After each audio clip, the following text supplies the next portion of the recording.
Aapki ಅದಾಲತ್ನಲ್ಲಿ film star Alia Bhat ಮೇಲಿರುವ ಆರೋಪವೆಂದರೆ ಇವರು controversy queen ಎಂಬುದು.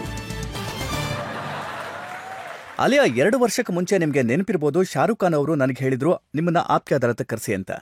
ಆಗ ನಾನು ಅವ್ರಿಗೆ ಹೇಳಿದ್ದೆ ಆಕೆ ಇನ್ನೂ ಸಣ್ಣ ಹುಡುಗಿ ಅಂತ. ಆಗ ಅವ್ರು ಹೇಳಿದ್ರು ಸಣ್ಣ ಹುಡುಗಿ ಅಲ್ಲ, ಚಿನ್ಕುರುಳಿ ಪಟಾಕಿ ಅಂತ. ಆಗ ನಾನು ಅವ್ರಿಗೆ ಹೇಳಿದ್ದೆ ಯಾವುದೇ ಕಾಂಟ್ರವರ್ಸಿ ಮಾಡ್ಕೊಂಡಿಲ್ವಲ್ಲ ಅಂತ. ಅವ್ರು ನನಗೆ ಹೇಳಿದ್ರು ಇಲ್ಲ ಇಲ್ಲ, ತುಂಬಾ ದೊಡ್ಡ ಕಾಂಟ್ರವರ್ಸಿ ಮಾಡ್ಕೊಂಡಿದ್ದಾಳೆ ಅಂತ. ಅವಳು ಎಲ್ಲೇ ಹೋದ್ರೂ ಅವಳಿಂದ ಕಾಂಟ್ರವರ್ಸಿ ಬಂದೇ ಬರುತ್ತೆ ಅಂತ. ಅಂದ್ರೆ ನೀವ್ ಕ್ರಿಯೇಟ್ ಮಾಡ್ತೀರಾ?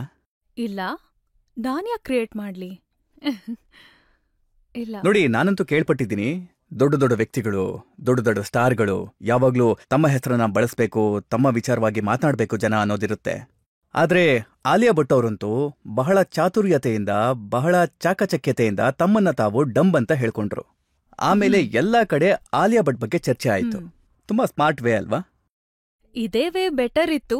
ಯಾಕಂದ್ರೆ ನಾನು ಡಫರ್ ತರ ಮಾತಾಡಿದ್ದೆ ಕೆಲವೊಂದ್ಸಲ, ಮತ್ತೆ ಅದರಿಂದಾಗಿ ತುಂಬಾ ಆ ತರ ಜೋಕ್ಸ್ ಬರಕ್ ಶುರು ಆಯ್ತು. ಜನ ಹೇಳಕ್ ಶುರು ಮಾಡಿದ್ರು ಅವಳಗ್ ಗೊತ್ತಿಲ್ಲ ಅಂತ.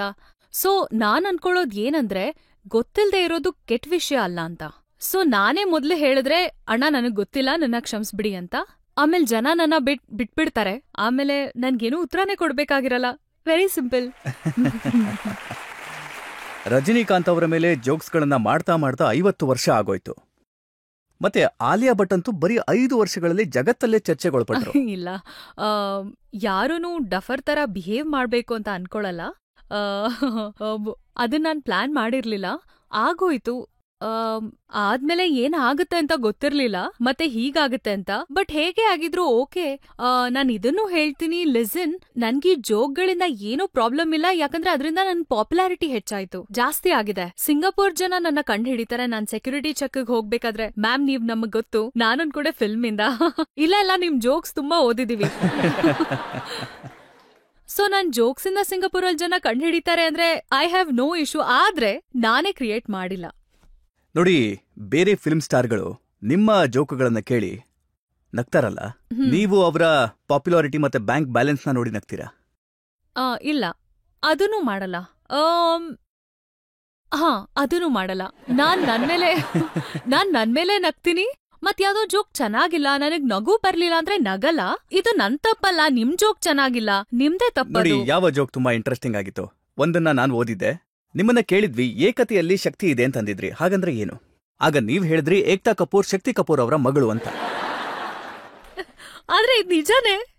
It's a very smart answer. ನಾನೆಲ್ಲಾದ್ರೂ ಕೊಟ್ಟಿದ್ರೆ ಇದನ್ನ? ಇಲ್ಲ ಇಲ್ಲ, ನನ್ ಫೇವ್ರೆಟ್ ಜೋಕ್ ನಾನ್ ನಿಮ್ಗೆ ಹೇಳ್ತೀನಿ. ನಾನು ಒಂದ್ ಶಾಪ್ಗೆ ಹೋಗ್ತೀನಿ, ನಾನ್ ಅಂಗಡಿಗೆ ಹೋಗಿ ಹೇಳ್ತೀನಿ, ಅಣ್ಣ ಇಂಡಿಯನ್ ಫ್ಲಾಗ್ ತೋರ್ಸಿ ಪ್ಲೀಸ್. ಅವ್ರು ನನಗ್ ತಂದ್ ತೋರಿಸಿದಾಗ ನಾನ್ ಕೇಳ್ತೀನಿ, ಇದ್ರಲ್ಲಿ ಇನ್ನೂ ಕಲರ್ಸ್ ಇದ್ಯಾ? ಮತ್ತೊಂದಿದೆ, ಸೈಂಟಿಸ್ಟ್ ಆರ್ಯಭಟ ಬಗ್ಗೆ ಕೇಳ್ತಾರೆ ಸ್ಕೂಲ್ನಲ್ಲಿ ಮಕ್ಕಳನ್ನ. ಮಗು ಹೇಳುತ್ತೆ ಆಲಿಯಾ ಭಟ್. ಅವ್ರು ಕೇಳ್ತಾರೆ ಆಲಿಯಾ ಭಟ್ ಅಂತ. ಅದಕ್ಕೆ ಅವ್ನು ಹೇಳ್ತಾನೆ, ಇಲ್ಲ ನನಗೆ ಸ್ವಲ್ಪ ತೊದ್ಲು, ಅದಕ್ಕೆ ಆಲಿಯಾ ಭಟ್ ಅಂದೆ ಅಂತ. ನೋಡಿ, ಇದೇ ತರ ಎಷ್ಟು ಜೋಕ್ಗಳಾಯ್ತಲ್ಲ ನಿಮ್ ಮೇಲೆ. ಅದು ನಿಮ್ಗೆ ಒಂದ್ ರೀತಿ ಅನುಕೂಲ ಆಯ್ತು ಅನ್ಸುತ್ತಾ? ನನ್ ಪ್ರಕಾರ ಅದು ಇಲ್ಲ, ಹಾಗಲ್ಲ, ನಿಮ್ ಪ್ರೈಸ್ ಜಾಸ್ತಿ ಆಗ್ತಾ ಹೋಯ್ತು. ಅದು ಬೇರೆ ಕಾರಣದಿಂದನೂ ಆಗಿರ್ಬೋದು, ಬಟ್ ಜಾಸ್ತಿ ಆಯ್ತು. ನೋಡಿ, ಸೈಮಾನಲ್ಲಿ ಸಂಜೆ ಹೋಗ್ತೀರಿ, ಡ್ಯಾನ್ಸ್ ಮಾಡ್ತೀರಿ ಸಲ್ಮಾನ್ ಖಾನ್ ಅವರ ಜೊತೆನಲ್ಲಿ. ಅದೊಂದು ರೀತಿ ದೊಡ್ಡ ಕಾಂಟ್ರವರ್ಸಿ ಆಗೋದಕ್ಕೆ ಶುರುವಾಯ್ತು. ಒಂದ್ ಕಡೆ ಬಡವರಿದ್ದಾರೆ, ಅವ್ರ ಹತ್ರ ರಾತ್ರಿ ಉಳ್ಕೊಳ್ಳೋದಕ್ಕೆ ಶೆಲ್ಟರ್ ಕೂಡ ಇಲ್ಲ. ನೀವು ನೋಡಿದ್ರೆ ಡ್ಯಾನ್ಸ್ ಮಾಡ್ತಾ ಇದ್ದೀರಾ, ಮತ್ತೆ ನೀವ್ ಹೇಳ್ತೀರಾ ಜಗಳ ಆಗಿದ್ ಗೊತ್ತೇ ಇಲ್ಲ ಅಂತ. ನನಗ ಆ ಟೈಮಲ್ಲಿ ಏನೂ ಗೊತ್ತಿರ್ಲಿಲ್ಲ, ಬಟ್ ನನಗ್ ನೆನ್ಪಿದೆ, ನಮ್ಮಪ್ಪ ಹೋಗಿದ್ರು ಆ ಶೋಗೆ. ಐ ಥಿಂಕ್ ಇಂಡಸ್ಟ್ರಿ ಕಡೆಯವರಿಂದ ಮಾತಾಡ್ತಿದ್ರು, ಬಿಕಾಸ್ ಆಫ್ ದ ಸಿಚುವೇಶನ್. ನಿಮ್ ತಂದೆ ಅವ್ರಿಗೆ ತುಂಬಾನೇ ದುಃಖ ಆಯ್ತು. ಆದ್ರೆ ಸಲ್ಮಾನ್ ಖಾನ್ ನಿಮ್ಮನ್ನ ತುಂಬಾನೇ ಸಪೋರ್ಟ್ ಮಾಡಿದ್ರು. ಅವ್ರು ಹೇಳಿದ್ರು ಸ್ಟೇಜ್ ಮೇಲೆ ನೀವು ತುಂಬಾ ಒಳ್ಳೆ ಡ್ಯಾನ್ಸ್ ಮಾಡಿದ್ರಿ, ಎಷ್ಟು ಒಳ್ಳೆ ಡ್ಯಾನ್ಸರ್ ಆಕೆ, ತುಂಬಾ ಒಳ್ಳೆ ಪರ್ಫಾರ್ಮರ್. ಆಕೆ ಬಗ್ಗೆ ಅಂತ ಮಾತುಗಳನ್ನ ಹೇಳೋ ಅವಶ್ಯಕತೆ ಏನಿತ್ತು? ಯಾಕಂದ್ರೆ ನನ್ಗೆ ತುಂಬಾ ಬೇಜಾರಾಯ್ತು. ಯಾಕಂದ್ರೆ ಇದು ಮೊದಲನೇ ಸಲ ಇಂಥ ದೊಡ್ಡ ಡಿಬೇಟ್ ಆಗಿತ್ತು. I dent understand. ನಾನು ನ್ಯೂ ಕಮರ್ ಆಗಿದ್ದೆ, ಸೊ ಐ ಡೆಂಟ್ ಅಂಡರ್ಸ್ಟ್ಯಾಂಡ್. ಎಲ್ಲ ಆಕ್ಷನ್ಗೂ ಒಂದ್ ರೆಸ್ಪಾನ್ಸಿಬಿಲಿಟಿ ಮತ್ತೆ ಒಂದ್ ರಿಯಾಕ್ಷನ್ ಇರುತ್ತೆ ಅಂತ.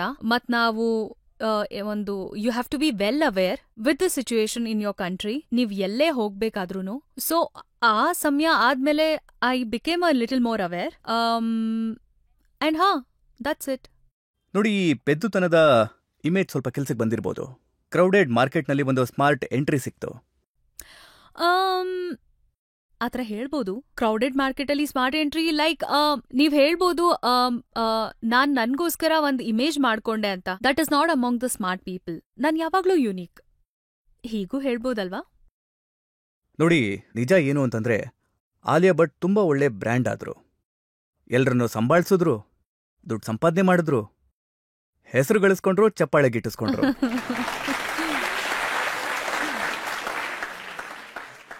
ನೋಡಿ, ಲಾಭ ಅಂತೂ ಆಯ್ತು. ಯಾರ್ದು? ಇಮೇಜ್ ಕ್ರಿಯೇಟ್ ಆಗಿದ್ದಕ್ಕೆ, ಸೋಷಿಯಲ್ ಮೀಡಿಯಾದಲ್ಲಿ ಇಷ್ಟೊಂದು ಮಾತುಕತೆ ಆಗಿದ್ದಕ್ಕೆ. ಐ ಥಿಂಕ್ ಇಮೇಜ್ ಕ್ರಿಯೇಟ್ ಆಗಲ್ಲ, ನಿಮ್ ಇಮೇಜ್ ಆಡಿಯನ್ಸ್ ಕ್ರಿಯೇಟ್ ಮಾಡುತ್ತೆ. ನಿಮ್ ಫಿಲ್ಮ್ನ ಚೂಸ್ ಮಾಡ್ತಾರೆ, ನಿಮ್ ಫಿಲ್ಮ್ನ ನೋಡ್ತಾರೆ, ನೀವ್ ಇಷ್ಟ ಅಥವಾ ಇಷ್ಟ ಇಲ್ಲ ಅಂತ ಡಿಸೈಡ್ ಮಾಡ್ತಾರೆ. ನೀವ್ ಎಷ್ಟೇ ಟ್ರೈ ಮಾಡಿದ್ರು ನಿಮ್ ರಿಯಲ್ ಇಮೇಜ್ ಏನಿರುತ್ತಲ್ಲ ಅದೇ ಸ್ಟ್ಯಾಂಡ್ ಆಗೋದು. ನೀವ್ ಎಷ್ಟೇ ಕಂಟ್ರೋಲ್ ಮಾಡಕ್ ಟ್ರೈ ಮಾಡಿದ್ರೂನು ಅದಷ್ಟು ಜಾಸ್ತಿ ಫೇಕ್ ಅನ್ಸುತ್ತೆ. ಸೊ ನಾನ್ ಯಾವತ್ತೂ ಇಮೇಜ್ ಮಾಡ್ಕೋಬೇಕು ಅನ್ನೋ ಟ್ರೈ ಮಾಡಿಲ್ಲ. ನಾನ್ ಹೇಳೋದ್ ಏನಂದ್ರೆ, ನಾನು ಆಕ್ಟಿಂಗ್ ಕ್ಯಾಮ್ರಾ ಮುಂದೆ ಇದ್ದಾಗ ಮಾತ್ರ ಮಾಡೋದು, ಫಿಲ್ಮ್ ಕ್ಯಾಮ್ರಾ ಮುಂದೆ ಇದ್ದಾಗ. Of camera I believe I should be my self. ಅದೇ ನನ್ ಇಮೇಜ್ ಆದ್ರೆ ನನ್ಗಿಷ್ಟ ಆಗುತ್ತೆ. ಯಾವ ಜನರು ನಿಮ್ಗೆ ಈ ಇಮೇಜನ್ನ ಕ್ರಿಯೇಟ್ ಮಾಡ್ಕೊಟ್ಟಿದ್ದಾರೋ ಅವ್ರನ್ನೇ ಕೇಳೋಣ, ಏನಾದ್ರೂ ಪ್ರಶ್ನೆಗಳಿದೆಯಾ ಅಂತ. ಆಲಿಯಾ, ನಾನು ನಿಮ್ ಹತ್ರ ಕೇಳ್ಬೇಕು ಅಂತಿದ್ದೀನಿ. ನಿಮ್ಗೆ ಸಾಫ್ಟ್ ಆಗಿ ಮಗುವಿನಂತ ಮುಗ್ಧ ಮುಖ ಇದೆ, but to be doing a film like a Raazi, ಅದು ತುಂಬಾ ಇಂಟೆನ್ಸ್ ಫಿಲ್ಮ್ ಆಗಿದೆ. ಸೊ ನೀವ್ ಆ ಫಿಲ್ಮ್ಗೋಸ್ಕರ ಹೇಗೆ ಪ್ರಿಪೇರ್ ಆದ್ರಿ, ಮತ್ತೆ ಆ ರೋಲ್ನ ಹೇಗ್ ಪ್ಲೇ ಮಾಡಿದ್ರಿ? ಇಂಟೆನ್ಸಿಟಿ ಅನ್ನೋದಿರುತ್ತಲ್ಲ, ಅದು ಒಳಗಿಂದ ಬರುತ್ತೆ, ಅದು ಮುಖದಿಂದ ಬರಲ್ಲ. ದ ರೀಸನ್ ಇನ್ ಫ್ಯಾಕ್ಟ್ ಮೇಘ್ನಾ ಅವ್ರಿಗೆ ಅನ್ಸಿರ್ಬೋದು ನಾನು ಈ ಪಾರ್ಟಿಗೆ ಫಿಟ್ ಆಗ್ತೀನಿ ಅಂತ, was because of my soft face or my child like features. ಯಾಕಂದ್ರೆ ಆ ಹುಡುಗಿ, the fact that she is such a young girl and she is doing such a big things was the contrast that we wanted for the film. Intensity ಅಂದ್ರೆ ಈ ತರ ಅಲ್ಲ. Intensity ಅಂದ್ರೆ ಒಳಗಡೆಯಿಂದ feel ಮಾಡೋಂಥದ್ದು, ಮತ್ತ ಸಿಚುವೇಶನ್ಗೆ ಹೇಗ್ ರಿಯಾಕ್ಟ್ ಮಾಡ್ತೀವಿ ಅನ್ನೋದು ಅದು ಫೀಲಿಂಗ್ ಇಂದ ಬರುತ್ತಷ್ಟೇ. ಸೊ ಪ್ರಿಪರೇಷನ್ ಅಂತೂ ನಾನು ಹೇಳಿದ್ನಲ್ಲ, ಜೋಂಗಾ ಮಾಡ್ದೆ, ಅದ್ ಮಾಡ್ದೆ, ಇದ್ ಮಾಡ್ದೆ. But at the end of the day ನೀವ್ ಕ್ಯಾಮ್ರಾ ಮುಂದೆ ಎಷ್ಟೇ ಪ್ರಿಪೇರ್ ಹಾಕೊಂಡ್ ಬಂದ್ರೂನು ಕೂಡ ಫೀಲಿಂಗ್ ಇಲ್ದೆ ಪರ್ಫಾರ್ಮೆನ್ಸ್ ಮಾಡಕ್ ಆಗಲ್ಲ. ಮನುಷ್ಯನ ಯಾವ ಗುಣ ನಿಮ್ಮನ್ನ ತುಂಬಾ ಇಂಪ್ರೆಸ್ ಮಾಡತ್ತೆ? I think exactly what I just said, the ability to be real. There are few people who are able to expose their vulnerable side, fearful side, sensitive side. Most people like to be, not most people I would say, but some people like to be overconfident and out there. I don't like overconfidence. I like this softness in people, and that's what I attracted to the most. Real, normal, happy, but also sometimes sad people. Thank you ma'am, thank you. Alia, ಜನತೆ ನಿಮ್ಮನ್ನ ಕೇಳಿದಂತ ಪ್ರಶ್ನೆನ ನೋಡಿದ್ಮೇಲೆ ನನಗನ್ಸುತ್ತೆ ಜನರು ನಿಮ್ಮನ್ನ ಪೆದ್ದಿ ಅಂತ ಅನ್ಕೊಳ್ಳಲ್ಲ. ಅನ್ಕೊಳ್ಳಲ್ಲ ಅಲ್ವಾ? ನೋಡಿ, ನನಗೊಬ್ರು ವ್ಯೂವರ್ ಮೆಸೇಜ್ ಕಳಿಸಿದ್ದಾರೆ ಸೋಷಿಯಲ್ ಮೀಡಿಯಾನಲ್ಲಿ. ಒಂದ್ ವೇಳೆ ಆಲಿಯಾ ಭಟ್ ಅವ್ರೇನಾದ್ರೂ ಬಂದ್ರೆ ಅವ್ರನ್ನ ಕೇಳಿ, ಅವ್ರ ಹೆಸರನ್ನ ಆಲು ಅಂತ ಯಾರಿಟ್ರು? ನಾನು ಚಿಕ್ಕವಳಿದ್ದಾಗ ಆಲೂನೇ ಇದ್ದೆ, ತುಂಬಾ ಆಲು ಗುಂಡ್ಗುಂಡಕ್ಕಿದ್ದೆ. ನಾನ್ ಹುಡ್ದಾಗ ಜನ ನನ್ನ ಹುಡ್ಗ ಅಂತ ಅನ್ಕೋತಾ ಇದ್ರು. ನಮ್ಮಮ್ಮಂಗೆ ನನ್ ತಲೆ ಮೇಲೆ ಒಂದು ಬೋ ಹಾಕ್ಬೇಕಾಯ್ತು, ಯಾಕಂದ್ರೆ ಅವರು ಸಿಟ್ ಮಾಡ್ಕೋತಿದ್ರು. ಎಲ್ಲರೂ ಹೇಳ್ದಾಗ what a cute little boy, ಅವಾಗ ಹೇಳ್ತಿದ್ರು ಶೀಸ್ ಅ ಗರ್ಲ್. ಸೊ ಆಲಿಯಿಂದ ಆಲೂ ಆಗೋಯ್ತು, ಯಾಕಂದ್ರೆ ನಾನ್ ತುಂಬಾ ರೌಂಡ್ ಇದ್ದೆ. ಮತ್ತೆ ಬೈ ಡಿಫಾಲ್ಟ್ ಆಲೂ ನಂದು ಫೇವ್ರೇಟ್ ಡಿಶ್ ಏನೆ, ಆಲೂ ಫ್ರೈ. ನೀವು ಈಗ್ಲೂ ಆಲೂ ಫ್ರೈ ತಿಂತೀರಾ? ಯಾವಾಗಾದ್ರೂ ಅಪ್ಪನ್ ಬರ್ಡೇ ದಿವಸ ತಿಂತೀವಿ. ಅದು ಆಕ್ಚುಲಿ ಅವ್ರ ತಾಯಿ ರೆಸಿಪಿ. ಆದ್ರೆ ನಾನು ಆಲೂ ತಿಂತೀನಿ, ಆಲೂ ಚೆನ್ನಾಗಿರುತ್ತೆ. ಹಾ, ಆಕ್ಚುಲಿ ಚೆನ್ನಾಗಿರುತ್ತೆ. ಆದ್ರೆ ಜನಕ್ಕೀಗ ಗೊತ್ತಾಗ್ಬೇಕಲ್ಲ, ಆಲೂವಿಂದ ಆಲಿಯಾ ಭಟ್ ಹೇಗಾದ್ರಿ ಅಂತ. ಏನ್ ಮಾಡಿದ್ರಿ? ತುಂಬಾನೇ ಮಾಡ್ದೆ. ತುಂಬಾ ಬೇರೆ ಎಲ್ಲ ಗಿವ್ ಅಪ್ ಮಾಡ್ಬೇಕಾಯ್ತು. ಬಟ್ ಆನೆಸ್ಟ್ಲಿ ನಾನ್ ತಿಂತೀನಿ, ಚೆನ್ನಾಗೇ ತಿಂತೀನಿ. ನಾನೊಬ್ಳು ಟ್ರೂ ಇಂಡಿಯನ್ ದೇಸಿ. ನನ್ಗೆ ಸ್ಯಾಲಡ್ ಎಲ್ಲ ಇಷ್ಟ ಆಗಲ್ಲ. ನನ್ಗೆ ಅನ್ನ ಸಾರ್ ಬೇಕು, ಪಲ್ಯ ಬೇಕು, ಮತ್ತೆ ರೋಟಿ ಬದಲು ಜವಾರ್ ರೋಟಿ ಅಥವಾ ರಾಗಿ ರೋಟಿ ತಿನ್ಬಿಡ್ತೀನಿ. ನನ್ ಆಪ್ಷನ್ ಚೇಂಜ್ ಆಗಿದೆ. ಶುಗರ್ ಅಂತೂ ಟಚ್ ಮಾಡಲ್ಲ. ಶುಗರ್ ತುಂಬಾನೇ ಡೇಂಜರಸ್. ಮತ್ತೆ ಕೆಲವೊಂದ್ಸಲ ಮೂಂಗ್ ದಾಲ್ ಹಲ್ವಾ ತಿಂತೀನಿ ನಾನು. Everything in moderation is good. ಮತ್ ನಾನ್ ವರ್ಕೌಟ್ ತುಂಬಾನೇ ಮಾಡ್ತೀನಿ.